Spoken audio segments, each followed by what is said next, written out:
bem-vindos a mais um audiobook. Não esquece de deixar o like e se inscrever no canal para não perder os próximos conteúdos. Compartilhe com seus amigos e não deixe de escutar os próximos capítulos. Se interessou no livro? O link para comprá-lo está na descrição do vídeo. Faça da leitura um hábito em sua vida. Capítulo 10 – Autodisciplina. E a que tipo de preparação uma pessoa deve se submeter antes de ser capaz de avançar com definição de propósito? A pessoa deve ter domínio sobre si mesma. Este é o segundo dos 7 princípios. A pessoa que não domina a si mesma jamais poderá ser líder de outras. A falta de autodomínio é por si só a forma mais destrutível de indefinição. Por onde uma pessoa deve começar quando ela quer iniciar um controle sobre si mesma? Dominando os 3 apetites responsáveis pela maior parte da falta de autodisciplina das pessoas. Os 3 apetites são o desejo por comida, o desejo pela expressão do sexo e o desejo de expressar opiniões imprecisas. O homem possui outros apetites que ele necessita controlar? Sim. Muitos outros, mas esses 3 são os que devem ser conquistados primeiro. Quando um homem torna-se mestre desses 3 desejos, ele desenvolveu autodisciplina o suficiente para conquistar todos aqueles desejos de menor importância. Mas esses desejos são naturais. Eles devem ser satisfeitos se a pessoa está saudável e feliz. Tenha certeza de que eles são desejos naturais, mas eles também são perigosos porque as pessoas que não possuem autodomínio possuem uma tendência a se alienarem nesses desejos, tornando-os vícios.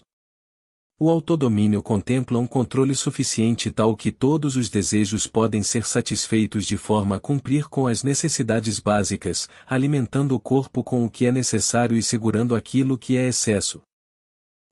No seu ponto de vista é tanto interessante quanto educacional. Descreva os detalhes pelos quais eu possa entender como e em quais circunstâncias as pessoas se excedem nos seus desejos. Pegue o desejo por comida, por exemplo.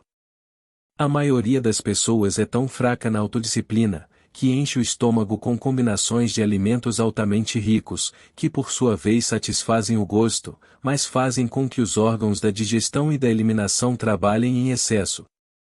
Eles colocam em seus estômagos tanto quantidade quanto combinações de comidas as quais a química do corpo somente consegue descartar convertendo a comida em toxinas venenosas. Esses venenos entopem e ficam estagnados no sistema excretor do organismo, até o momento em que ele diminui o trabalho do organismo na eliminação dessa matéria de sobra.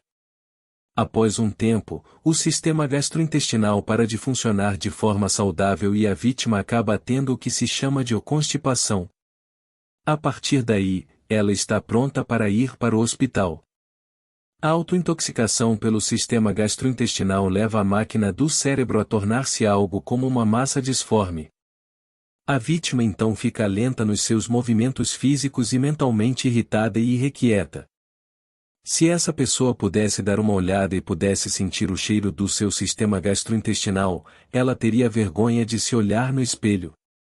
Os sistemas excretores das cidades não são os lugares mais agradáveis, quando eles tornam-se sobrecarregados ou entupidos, mas eles são limpos e suaves quando comparados ao sistema gastrointestinal quando está sobrecarregado ou constipado. Essa não é uma história bonita para ser associada ao ato agradável e necessário de comer, mas as coisas são como são, e neste caso conclui-se que comer em demasia e combinar alimentos de forma errada é o que causa a autointoxicação. As pessoas que comem sabiamente e mantêm os seus sistemas excretores limpos dificultam o meu trabalho, porque um sistema intestinal em perfeito funcionamento significa um corpo saudável e um cérebro que funciona de forma apropriada. Imagine se a sua imaginação consegue chegar a tal ponto, e como qualquer ser humano poderia mover-se com definição de propósito com o seu sistema intestinal com uma quantidade tal de veneno o suficiente para matar 100 pessoas, se fosse injetado diretamente na corrente sanguínea. E todo esse problema é o resultado da falta de controle sobre o apetite por comida? Bem, se você deseja ser absolutamente correto, deveria dizer que comer de forma inapropriada é a grande responsável pela grande maioria das doenças do corpo, e praticamente todas as dores de cabeça. Se você quer prova disso, selecione 100 pessoas que sofrem com enxaqueca e dê a cada uma delas uma lavagem intestinal completa, com um grande enema, e observe que não menos do que 95 das dores de cabeça desaparecerão dentro de alguns minutos, após os seus intestinos terem sido liberados. Por tudo que você diz sobre o trato intestinal, tenho a impressão de que o domínio sobre o apetite físico por comida significa também o domínio sobre o hábito de negligenciar e manter os intestinos limpos. Isso está correto? Sim, isso é verdade. Tão importante quanto eliminar o lixo do organismo e as porções não utilizadas de comida é ingerir as quantidades corretas bem como as combinações adequadas de alimentos. E nunca pensei na autointoxicação como sendo um dos seus instrumentos para controlar as pessoas e estou totalmente chocado em saber quantas pessoas são vítimas desse sutil inimigo. Vamos ouvir o que você tem a dizer desses outros dois desejos. Bem, vamos falar do desejo por sexo. Essa é uma força com a qual controlo os fracos e os fortes, os velhos e os jovens, os ignorantes e os sábios. Na verdade, domino todos aqueles que negligenciam em dominar o desejo por sexo. Como se pode dominar a emoção do sexo? Pelo simples processo de transmutar essa emoção em alguma forma de atividade que não seja a cópula. Sexo é uma das grandes forças que motivam os seres humanos. Devido a esse fato, ela também é uma das forças mais perigosas. Se os seres humanos conseguissem controlar os seus desejos por sexo e os transmutassem em uma força propulsora pela qual eles conseguissem utilizar em suas ocupações, ou seja, se eles gastassem no seu trabalho metade do tempo que eles perdem à procura de sexo, eles nunca conheceriam a pobreza. Pelo que estou entendendo, quer dizer que existe uma relação entre sexo e pobreza? Sim, onde o sexo não está sob controle. Se for permitido ao sexo mover-se em seu curso natural, ele rapidamente levará a pessoa ao hábito da alienação. E existe alguma relação entre sexo e liderança? Sim, todos os grandes líderes, em todos os caminhos da vida, são altamente sexuados, mas eles seguem o hábito de controlar os seus desejos por sexo, transformando-os em uma força propulsora que os motiva nas suas ocupações. O hábito da indulgência, no sexo, é tão perigoso quanto o hábito de utilizar drogas ou bebidas. Não há diferença entre esses hábitos. Ambos levam para o controle hipnótico, através do hábito da alienação. Por que o mundo olha para o sexo como algo vulgar? Devido ao abuso vulgar que as pessoas fizeram dessa emoção. Não é o sexo que é vulgar. É o indivíduo que negligencia ou se recusa a controlá-lo e guiá-lo. Você quer dizer, pela sua afirmação, que não se deve satisfazer o desejo por sexo?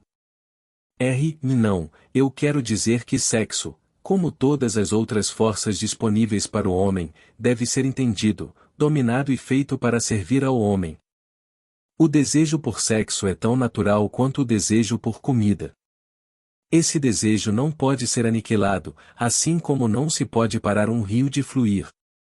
Se a emoção do sexo fosse desligada de seu modo de expressão natural, ela se quebraria em outras formas menos desejáveis, assim como um rio, se represado, procura quebrar e fluir na volta da represa.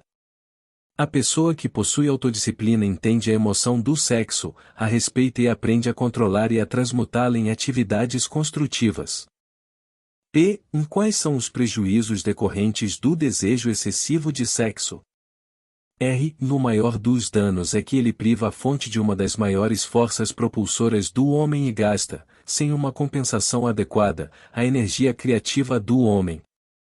Ele dissipa a energia necessária pela natureza para manter a saúde física. O sexo é a força terapêutica mais útil da natureza, mas em excesso diminui a energia magnética que é a fonte de uma personalidade atrativa e agradável. Ele remove o brilho dos olhos e acaba gerando discórdia no tom de voz de uma pessoa. Destrói o entusiasmo, acaba com a ambição e leva inevitavelmente para o hábito da alienação, em todos os assuntos. E eu gostaria que você respondesse a minha questão de outra forma, dizendo-me quais os fins benéficos que a emoção do sexo pode trazer, se for dominada e transmutada. O sexo controlado fornece a força magnética que atrai as pessoas uma para a outra. É o fator mais importante de uma personalidade agradável. Ele dá qualidade ao tom de voz e capacita uma pessoa a conseguir, através da voz, incitar um sentimento desejado. Ele serve, melhor do que qualquer coisa, para dar força motivacional aos desejos de uma pessoa. Ele mantém o sistema nervoso carregado com a energia necessária para dissipar a energia através de todo o corpo, mantendo-o funcionando apropriadamente. Ele afia a imaginação e capacita uma pessoa para criar ideias úteis. Ele fornece agilidade e definição para os movimentos físicos e mentais. Ele fornece à pessoa persistência e perseverança, na busca por um objetivo maior na vida. Ele é um grande antídoto para todas as formas de medo. Ele fornece imunidade contra o desencorajamento. Ele fornece resistência física e mental nos momentos em que se passa por alguma forma de fracasso ou revés. Ele fornece as qualidades necessárias para lutar sob quaisquer circunstâncias, aumentando a capacidade de autodefesa. Em resumo, ele faz vencedores e não perdedores. Essas são todas as vantagens que você afirma estarem relacionadas à energia do sexo controlado? Não. Elas são somente alguns dos benefícios mais importantes que ele fornece. Talvez, alguns acreditarão que a maior de todas as virtudes do sexo é que ele é o método que a natureza utilizasse para a perpetuação de toda a vida no planeta. Só isso já deve remover todo e qualquer pensamento que leve a crer que o sexo seja algo vulgar. E pelo que estou entendendo, baseado no que você diz, a emoção do sexo é uma virtude e não uma falha. Ela é uma virtude quando controlada e direcionada para obter fins desejáveis. Ela é uma falha quando negligenciada e quando se permite sair do controle e levar-nos a atos de luxúria. E por que essas verdades não são ensinadas para as crianças através de seus pais e das escolas? Ambos negligenciam isso porque, na verdade, desconhecem a real natureza do sexo. Para a manutenção da saúde do corpo é tão necessário que se entenda e se use apropriadamente a emoção do sexo quanto é manter o sistema intestinal limpo. Os dois assuntos devem ser ensinados em todas as escolas e em todas as casas onde haja crianças. A maioria dos pais não precisaria de instruções adequadas a respeito das funções e do uso do sexo antes que eles pudessem inteligentemente ensinar às suas crianças? Sim. Tanto eles quanto os professores das escolas. Em qual seria o grau de importância relativa que você daria para a necessidade de conhecimento apurado sobre o assunto sexo? Está próximo do topo da lista. Há apenas uma coisa de maior importância para os seres humanos, que é pensar com exatidão. Pelo que estou entendendo, você afirma que o conhecimento das reais funções do sexo e a habilidade para pensar com exatidão são as duas coisas de maior importância para o homem? Essa era a minha intenção, para que você entendesse. Pensar com exatidão vem primeiro, porque é a solução para todos os problemas do homem, a resposta para todas as suas orações, a fonte da opulência e de todas as possessões materiais. O pensamento exato é auxiliado pela emoção do sexo propriamente controlada e direcionada, isso porque a mesma energia que o homem usa para pensar ele também usa para o sexo. Ela começa com todos aqueles que desejam ter autodeterminação suficiente para pagar o seu preço. Ninguém consegue estar inteiramente livre e espiritualmente, mentalmente, fisicamente e economicamente e sem aprender a arte do pensamento exato. Ninguém consegue aprender a pensar com exatidão sem incluir, como parte do conhecimento necessário, informações sobre o controle da emoção do sexo através da transmutação. Será uma grande surpresa para muitas pessoas saber que existe uma relação íntima entre o pensamento e a emoção do sexo. Conte-nos, agora, sobre o terceiro desejo e vamos ver o que isso tem a ver com a autodisciplina. O hábito de expressar opiniões imprecisas e desorganizadas é um dos hábitos mais destrutivos. O prejuízo consiste na sua tendência a influenciar as pessoas no ato de adivinhar em vez de procurar pelos fatos, no momento em que elas formam opiniões, criam ideias ou organizam planos. O hábito desenvolve o que eu chamo de uma mente gafanhoto, ou é aquela mente que pula de uma coisa para outra, mas nunca chega a lugar nenhum. E, claro, o descuido na expressão de opiniões que não são baseadas em fatos leva ao hábito da alienação. A partir desse ponto, é somente um passo ou dois até que se estejam amarrados pela lei do ritmo hipnótico, que, por sua vez, automaticamente inibe o pensamento com exatidão. Em quais outras desvantagens existem na livre expressão de opiniões?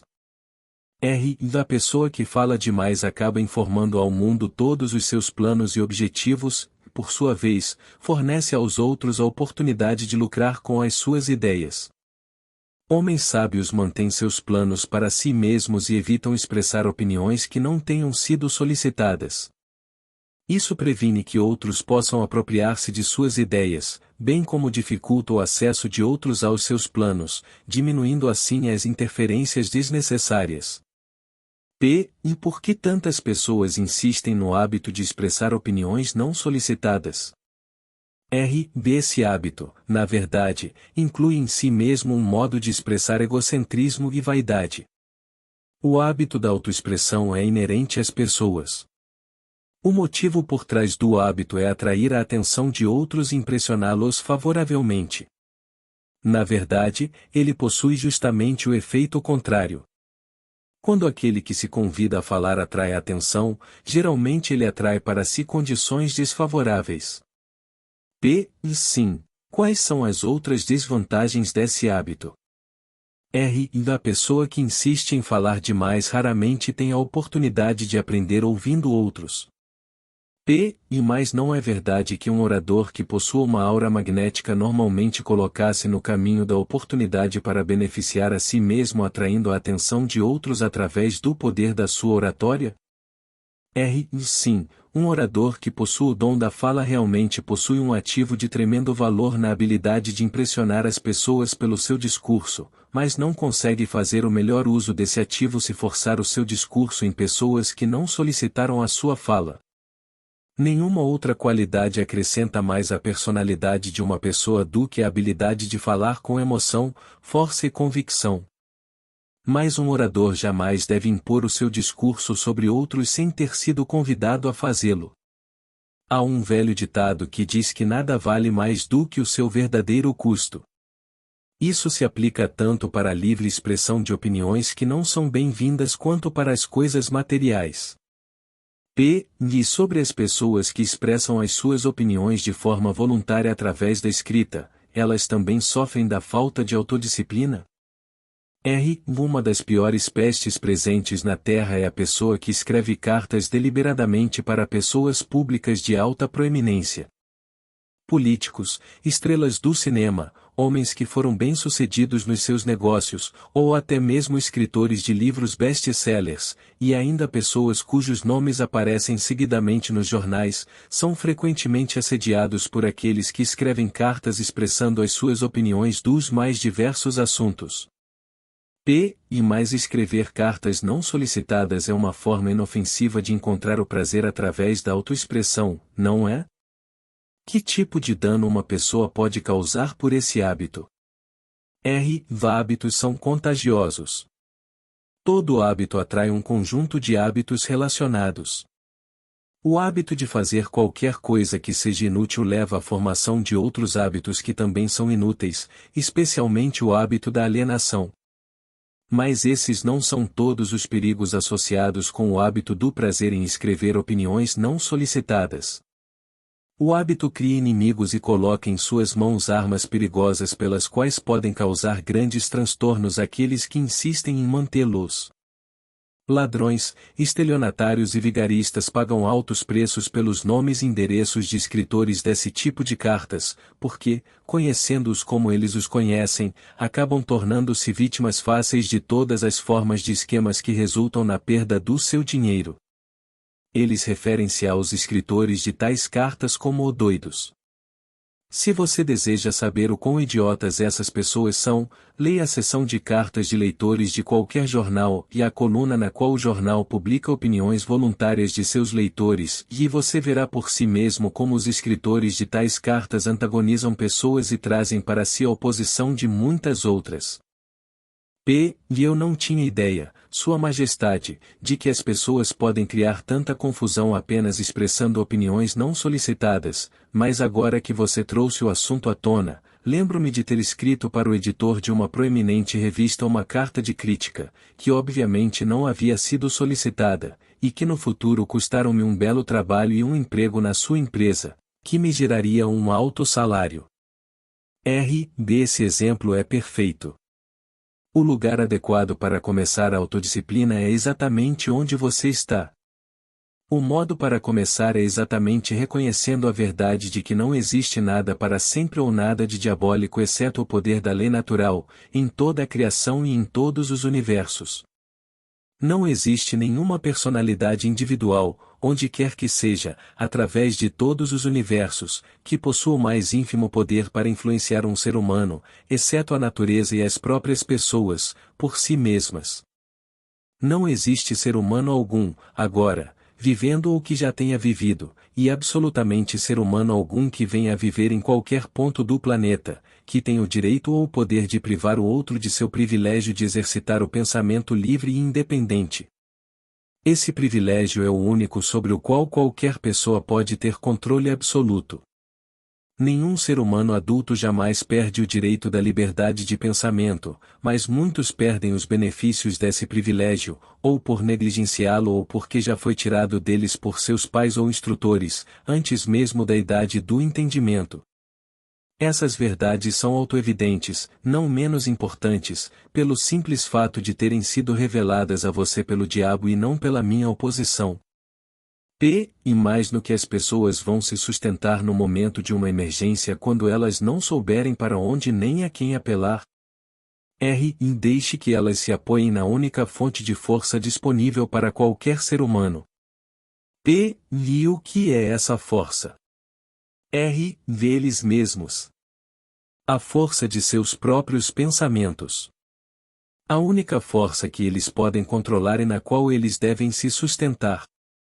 A única força que não pode ser nunca pervertida, modificada, mexida e falsificada por outros seres humanos mal intencionados. Tudo o que você diz parece lógico, mas por que eu deveria vir justamente para o diabo para descobrir tais verdades tão profundas? Vamos voltar para os 7 princípios. Você revelou informação suficiente que mostra claramente que o segredo de como quebrar o poder do ritmo hipnótico está justamente embutido nos 7 princípios. Você mostrou também que o mais importante de todos esses princípios é a autodisciplina. Agora, vá em frente e descreva os outros 5 princípios que você ainda não mencionou, e indique quais as suas funções para auxiliar uma pessoa a adquirir a autodisciplina. Primeiro, deixe-me resumir essa parte da minha confissão revelada até o presente momento. Eu lhe contei francamente que meus 2 instrumentos mais efetivos para dominar os seres humanos são o hábito da alienação e a lei do ritmo hipnótico. Mostrei a você que se alienar não é uma lei natural, mas um hábito feito pelo homem que o leva, por sua vez, a submeter-se à lei do ritmo hipnótico. Os 7 princípios são os meios pelos quais o homem pode quebrar o padrão do ritmo hipnótico e assumir novamente o controle de sua própria mente. Como você pode ver, dessa forma os 7 princípios são os 7 passos que levam as vítimas do ritmo hipnótico a abrir a fechadura de suas prisões autoimpostas. Os 7 princípios são a chave mestra que abre as portas para a autodeterminação espiritual, mental e econômica. Isso é verdade? Sim, essa é outra forma de dizer a verdade.